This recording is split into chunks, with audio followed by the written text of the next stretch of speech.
नमस्कार दोस्तों, welcome to regional IAS.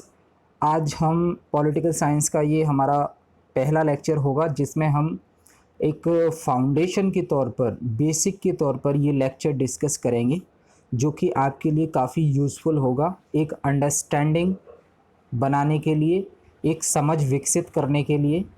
ठीक है, तो ये लेक्चर, आने वाले जितने भी लेक्चर होंगे उनमें से सबसे इम्पोर्टेंट ये लेक्चर होगा। क्यों? क्योंकि इसमें हम बेसिक चीज़ों की बात करेंगे और अगर बेसिक टर्मिनोलॉजी, बेसिक चीज़ें आपको समझ आ जाती हैं तो आपको आने वाले लेक्चर बहुत अच्छे से समझ में आएंगे। ठीक है, तो आज हम पॉलिटिकल साइंस डिस्कस करेंगे। पॉलिटिकल साइंस मार्कर चेंज कर लेते हैं। ठीक है, हाँ, तो पॉलिटिकल साइंस हम डिस्कस करेंगे। इसमें देखिए, इसमें सबसे पहले जो हम शुरुआत करेंगे वो वेस्टर्न पॉलिटिकल थॉट से करेंगे। ठीक है, वेस्टर्न पॉलिटिकल थॉट्स ये क्या होते हैं, इन्हें हम अच्छे से समझेंगे। ठीक है, तो चलिए शुरू करते हैं। अब देखिए, डब्ल्यू में डब्ल्यू का मतलब क्या होता है? वेस्टर्न मतलब ये हमारा वर्ल्ड का मैप है सपोज। ठीक है, ये नॉर्थ साइड है, ये साउथ, और ये वेस्ट, और ये ईस्ट। ठीक है, तो यहाँ से आने वाले जो थॉट्स हैं उन्हें नाम दिया गया है वेस्टर्न थॉट्स। ठीक है, तो वेस्टर्न पॉलिटिकल थॉट्स में आप समझ पा रहे हैं डब्ल्यू का मतलब है वेस्टर्न, मतलब ऐसे थॉट्स जो वेस्ट से उत्पन्न हुए हैं, वेस्ट से आए हैं, उन्हें हम वेस्टर्न पॉलिटिकल थॉट कहते हैं। ठीक है, अब बात करते हैं हम कि पी का मतलब क्या है। तो पी का मतलब सीधा पॉलिटिकल है, फुल फॉर्म की बात करें हम। ठीक है, और टी का मतलब है थॉट। ठीक है, तो ये तो हमने इसकी फुल फॉर्म की बात कर ली, जनरली सभी लोग जानते हैं। ठीक है, लेकिन इसमें जब हम वेस्टर्न की बात करेंगे, तो वेस्टर्न का मतलब है परटेनिंग टू वेस्ट, मतलब ऐसी चीज जो वेस्ट से आई है, थॉट ऑफ वेस्ट। ठीक है, और थॉट का जनरल मीनिंग क्या होता है? सोच, थिंकिंग। और सोच और थिंकिंग अगर है तो ये पूरे चांस हैं कि वो किसी समय की होगी। अगर कोई सोच है तो वो किसी समय की सोच होगी, और समय की सोच होगी तो इसके साथ पूरी पॉसिबिलिटी है कि वो किसी जगह की सोच होगी। थिंकिंग जो है वो किसी समय की होगी या जगह की होगी। ठीक है, तो भैया अगर हम एक लाइन में कहें कि थॉट का मतलब क्या है, तो एक लाइन में इसकी डेफिनेशन आ जाएगी कि थिंकिंग ऑफ एन एज का मतलब समझ रहे हैं? समय। थिंकिंग ऑफ एन एज, ठीक है, किसी समय की thinking, and thinking of space, किसी स्थान या किसी जगह की सोच, उसको हम थॉट कहते हैं। तो सीधी सीधी डेफिनेशन क्या हो गई कि thinking of an age and a place is called a thought. अब यहां पे समझने वाली बात यह है कि जो समय है और स्थान है, समय और स्थान चेंज होते रहते हैं। समय और स्थान समय के साथ साथ बदलते रहते हैं। ठीक है। इसीलिए जो वहाँ के जो थॉट्स होते हैं, जो विचार होते हैं, वो भी बदलते रहते हैं। अगर हम एक एग्जाम्पल की बात करें तो देखिए, हिस्ट्री में आप सभी पढ़ते हैं सती प्रथा, सती सिस्टम के बारे में सभी पढ़ते हैं, स्लेवरी सिस्टम के बारे में पढ़ते हैं, सती के बारे में पढ़ते हैं और दास प्रथा के बारे में पढ़ते हैं।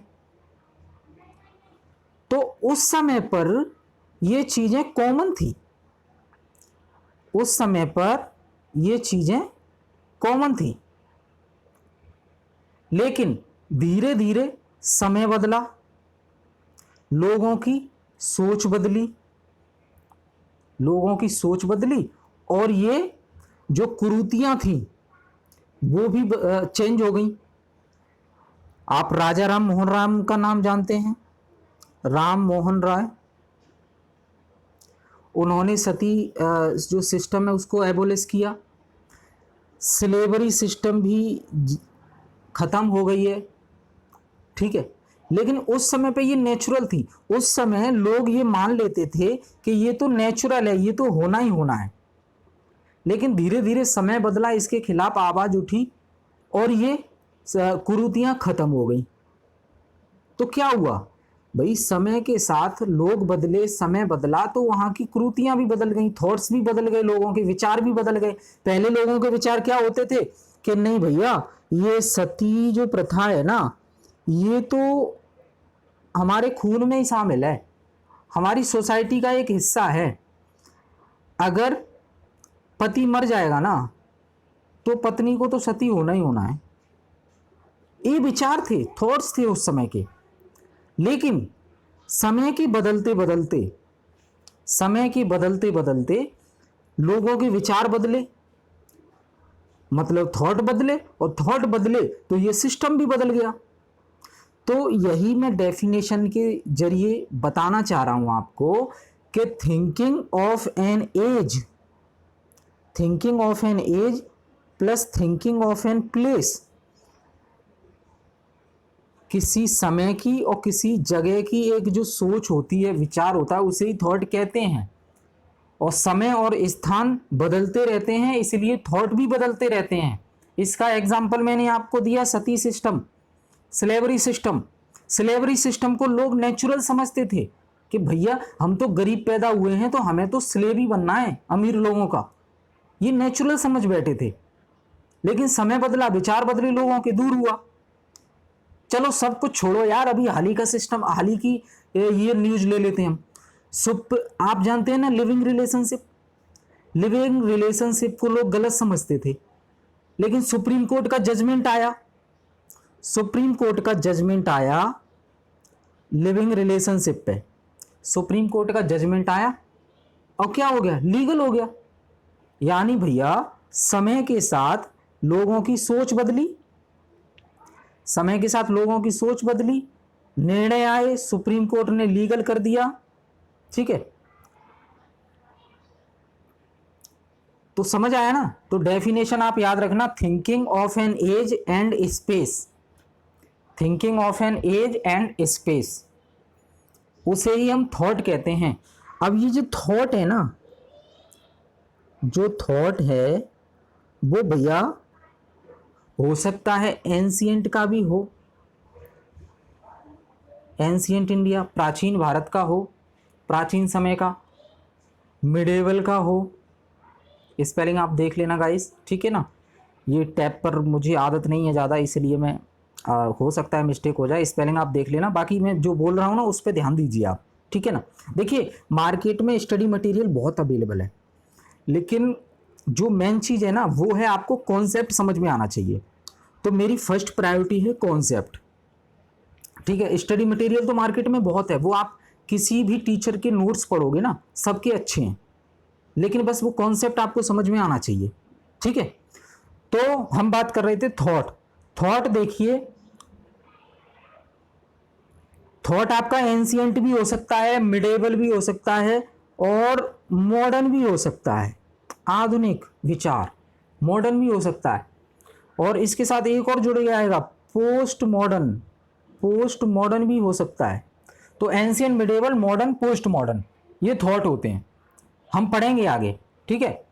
अब जो है, अब पॉलिटिकल का मतलब समझते हैं। भैया पॉलिटिकल का मतलब क्या होता है ये तो बता दो।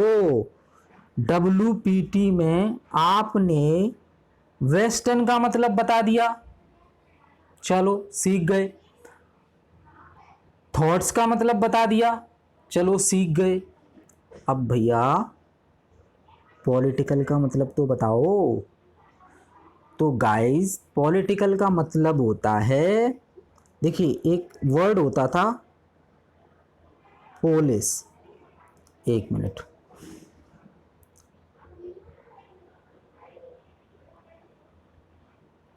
देखिए एक वर्ड होता था, वर्ड है पोलिस, पोलिस वर्ड, ये जो है ग्रीक वर्ड है, ये जो है ग्रीक वर्ड है। तो इसका जो मीनिंग होता है ना, वो होता है सिटी स्टेट, सिटी स्टेट इसका मीनिंग होता है, ठीक है। तो हम ये जानते हैं कि एंशियंट टाइम पे ना, बहुत पहले ये देश नहीं हुआ करते थे। एंशियंट टाइम पर बहुत पहले ना ये देश नहीं हुआ करते थे। तब क्या होते थे, छोटे छोटे सिटी स्टेट हुआ करते थे। अभी अभी आप देख रहे हैं ना, इटली, फ्रांस, इंडिया, ये देश पहले ये नहीं हुआ करते थे, पहले सिटी स्टेट हुआ करते थे, ठीक है, छोटे छोटे। जैसे मैं आपको बताता हूं, मान लो यहाँ पे ये छोटे छोटे छोटे छोटे छोटे छोटे कई सारे सिटी स्टेट हुआ करते थे, छोटे छोटे एकदम। अब ना ये वाला जो सिटी स्टेट है ना भैया, इसको इससे कोई मतलब नहीं है, इस वाले सिटी स्टेट को ना इससे कोई मतलब नहीं है। मतलब एक दूसरे से किसी को कोई मतलब नहीं है।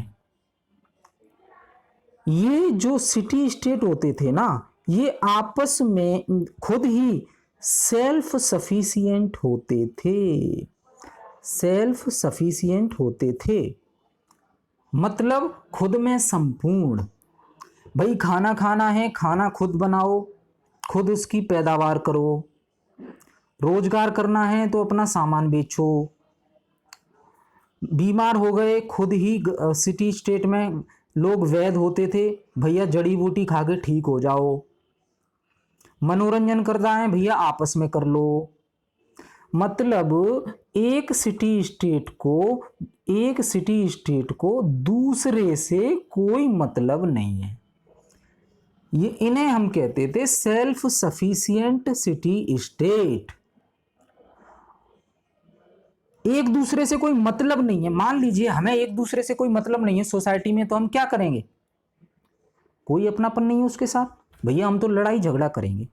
अब बताओ आप, छोटी छोटी बातों के पीछे अगर तूने मेरी सिटी स्टेट में कुछ भी ऐसी वैसी हरकत की ना, मैं तुझ पे अटैक कर दूंगा भाई।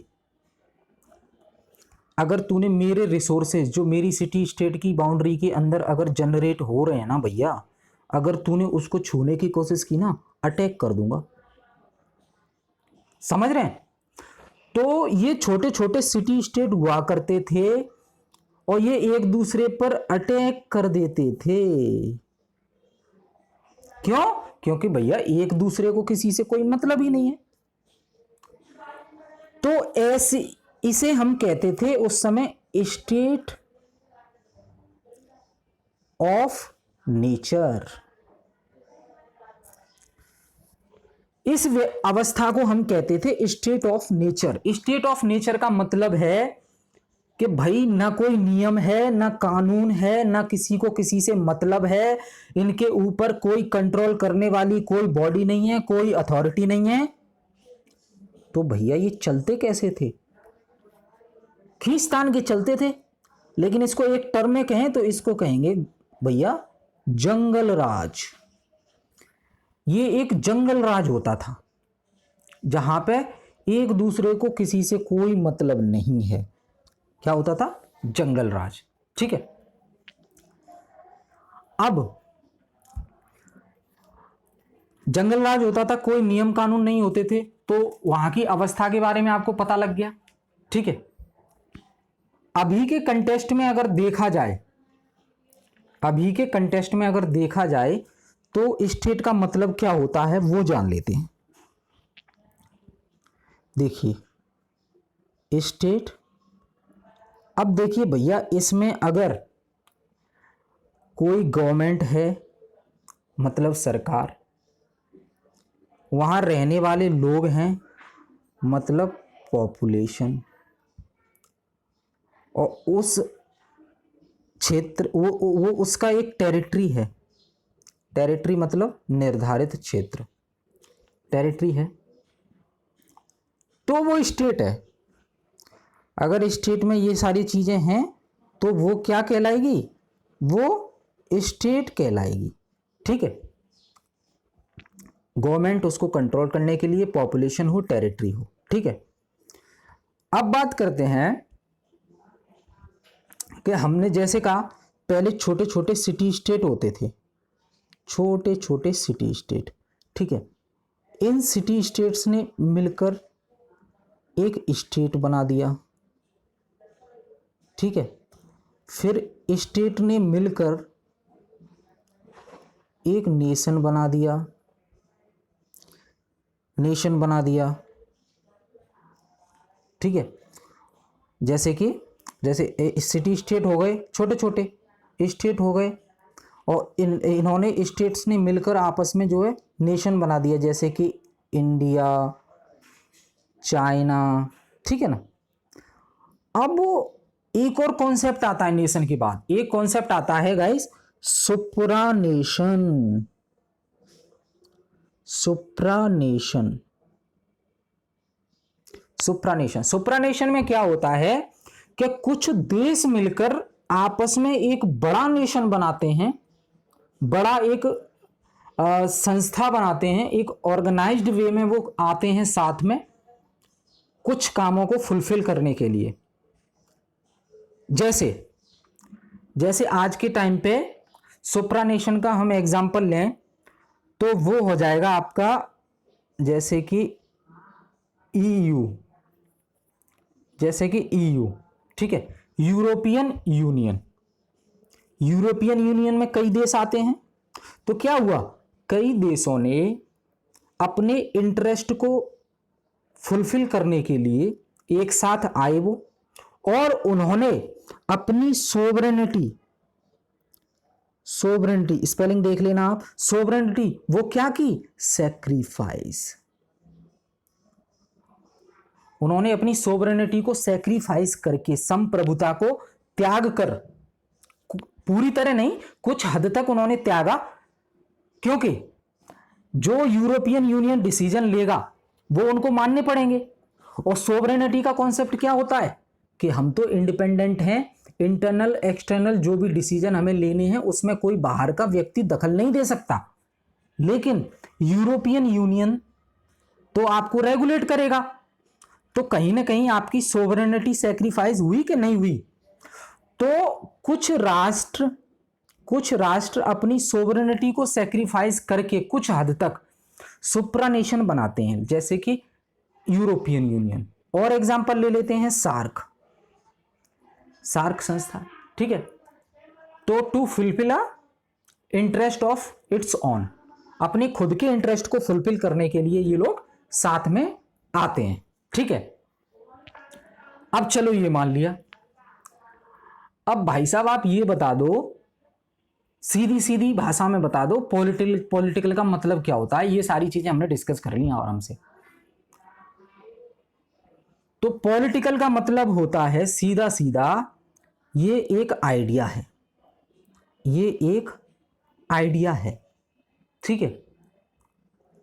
जो डील करता है स्टेट से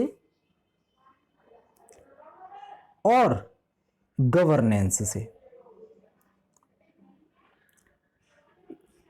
एक ऐसा आइडिया जो स्टेट और गवर्नेंस के साथ डील करता है, वो पॉलिटिकल है। ठीक है, अब यहां पे नया वर्ड आ गया, स्टेट। तो सारी चीजों को समझ रहे हैं तो स्टेट को कैसे भूल सकते हैं, स्टेट भी समझते हैं कि भैया स्टेट क्या होता है। तो स्टेट होता है, देखिए स्टेट हमने बात की, गवर्नमेंट होती है, वहां पे पॉपुलेशन होती है, उसकी एक टेरिटरी होती है। ठीक है, तो भैया इन सारी चीजों को कोई एडमिनिस्ट्रेशन होगा जो इनको मैनेज करेगा।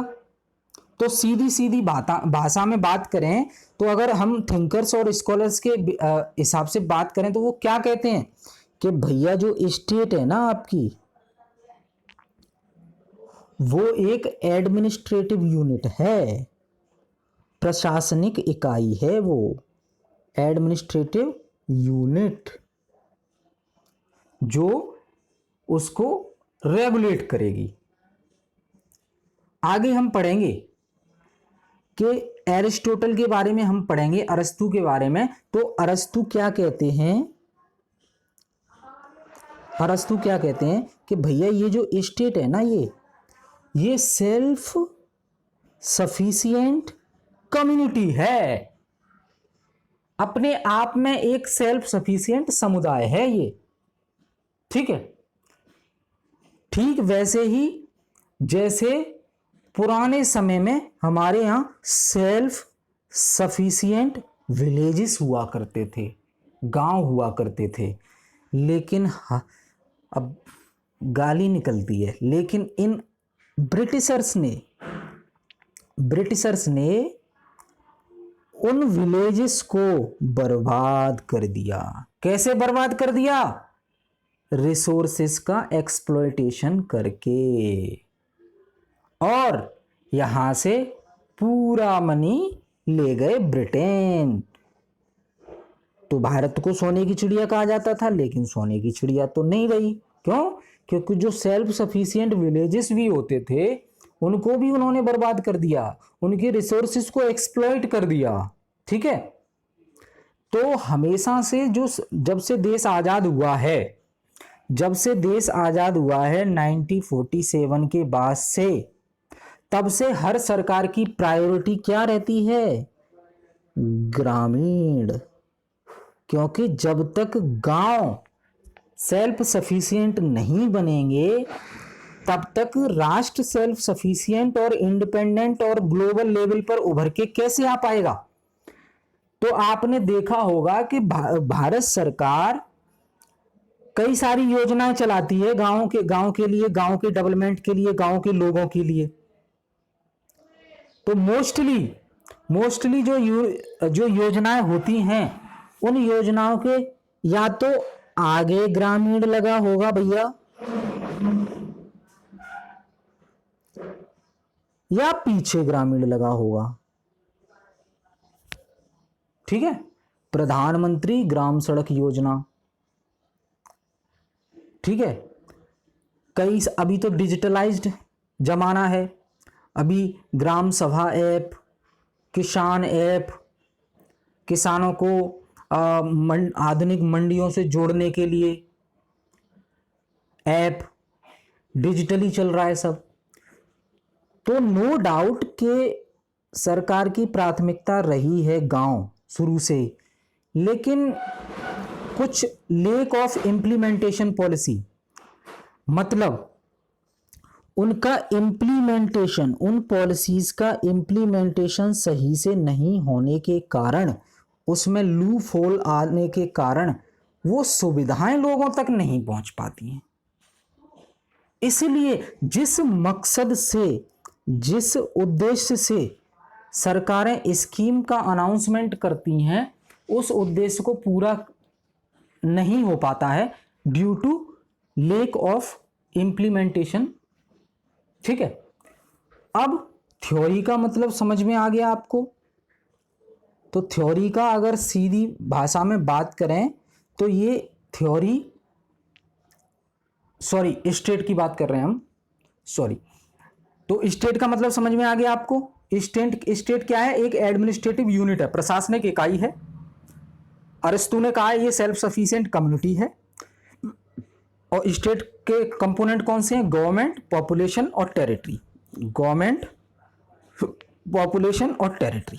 ठीक है, इतना समझ में आया आपको? चलिए आगे चलते हैं। अब हम एक टर्म आपके सामने आएगी, वो है थ्योरी। भैया थ्योरी क्या होती है? थ्योरी आप देखते हैं ना, ये किसी चीज को ना एक्सप्लेन करती है। तो थ्योरी का सीधा मतलब होता है एक्सप्लेनेशन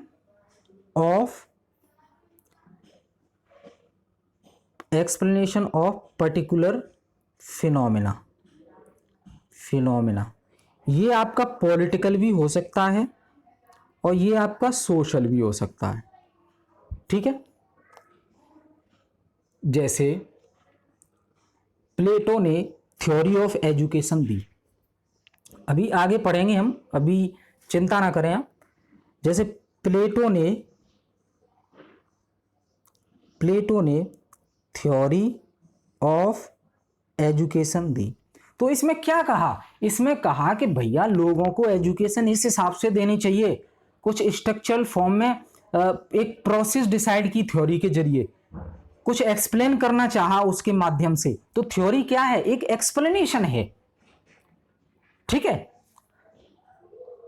जैसे थ्योरी ऑफ एजुकेशन में प्लेटो ने कहा कि भैया पहले प्राइमरी एजुकेशन दो, फिर टेस्ट करा लो, फिर वो टेस्ट में जो फेल हो जाएं वो मजदूर का काम करेंगे, जो पास हो जाएं उनको फिर से एजुकेशन दो, फिर उनका टेस्ट करा लो। तो ये एक्सप्लेनेशन है एक तरह का थ्योरी। ठीक है, आगे हमारी पॉलिटिकल साइंस में एक स्पेशल अलग से यूनिट भी है पॉलिटिकल थ्योरी, तो उसमें हम अलग से डिटेल में पढ़ेंगे ही। अभी फिलहाल आपको थ्योरी का कॉन्सेप्ट समझने की जरूरत है।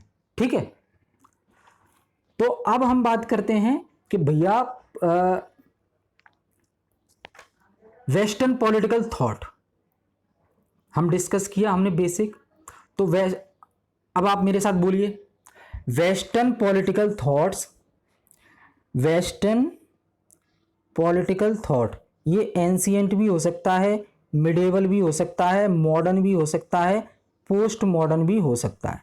ठीक है, तो देखिए मैं आपको बता देता हूं, एंशिएंट को ही हम एंशिएंट पॉलिटिकल थॉट को हम ग्रीक पॉलिटिकल थॉट भी कहते हैं। कारण क्योंकि ग्रीस में ही पहली बार थॉट्स पर चर्चा शुरू हुई थी, जैसे कि स्टेट क्या होता है, गवर्नमेंट क्या होता है भैया, एडमिनिस्ट्रेशन क्या होता है। इसलिए एंशिएंट पॉलिटिकल थॉट को ही हम ग्रीक पॉलिटिकल थॉट कहते हैं। तो चाहे एंशिएंट पॉलिटिकल थॉट कह लो या ग्रीक पॉलिटिकल थॉट, जीपीटी कह लो, बात एक ही है। ठीक है, तो एंशिएंट पॉलिटिकल थॉट में हम सुकरात को पढ़ेंगे, ठीक है, प्लेटो को पढ़ेंगे और एरिस्टोटल को पढ़ेंगे। सोक्रेटिस, प्लेटो और एरिस्टोटल, SPA। ये देखिए, सोक्रेटिस के चेले थे प्लेटो के चेले थे एरिस्टोटल। तो ये एंशिएंट पॉलिटिकल थॉट में हम पढ़ेंगे। मिडेवल पॉलिटिकल थॉट में ज्यादा डेवलपमेंट नहीं हुआ था थॉट्स का, क्योंकि वो इसीलिए उसको डार्क एज माना जाता है। ठीक है, मॉडर्न पॉलिटिकल थॉट में हम सारे पढ़ेंगे फिर, सोक्रेटिस, प्लेटो और एरिस्टोटल को छोड़ के जितने भी सारे आते हैं, बेंथम, JS मिल, मार्क्स, ठीक है, ये सारी पढ़ेंगे हम। तो यहां पे अब आगे देख लेते हैं। देखिए प्लेटो जो होते हैं ये हम आगे पढ़ेंगे, अभी टेंशन न लें आप। प्लेटो जो है इसको हम फादर ऑफ पॉलिटिकल फिलॉसफी कहते हैं और एरिस्टोटल को हम फादर ऑफ पॉलिटिकल साइंस कहते हैं। ठीक है, जब अभी प्लेटो हम पढ़ेंगे इस लेक्चर के बाद, आगे वाले लेक्चर में, तब हम इस चीज पे डिस्कस करेंगे। अभी याद रखिए आप, प्लेटो को फादर ऑफ पॉलिटिकल फिलॉसफी कहते हैं, एरिस्टोटल को फादर ऑफ पॉलिटिकल साइंस कहते हैं। क्वेश्चन पूछ लिया जाता है आपसे। ठीक है, अब हम बात कर रहे हैं कि एंशिएंट पॉलिटिकल थॉट, उसको ग्रीक पॉलिटिकल थॉट भी कहते हैं। अगर हम ग्रीक पॉलिटिकल थॉट को समझना चाहते हैं, तो सबसे पहले हमें समझना पड़ेगा कि वहां का समाज कैसा था। वहां पर जो लोग रहते थे वो कैसे थे, उन लोगों की सोच कैसी थी, क्योंकि व्यक्ति जिस समाज में रहता है उसकी सोच भी वैसी ही हो जाती है। अगर मैं दूसरी भाषा में कहूं कि समाज का व्यक्ति पर सबसे ज्यादा प्रभाव पड़ता है। भाई जैसे समाज में आप रहोगे वैसा ही आपकी बुद्धि काम करेगी, वैसा ही आपका दिमाग काम करेगा, वैसे ही आपकी एक्टिविटी हो जाएंगी, वैसी ही आप हरकतें करोगे। तो अगर हम ग्रीक पॉलिटिकल थॉट को समझना चाहते हैं तो हमें भैया समझना पड़ेगा कि ग्रीस की सोसाइटी कैसी थी, समाज कैसा था। ठीक है, तो आइए हम समझते हैं कि ग्रीस की जो है सोसाइटी कैसी थी। तो सबसे पहले हम बता दें ग्रीस की जो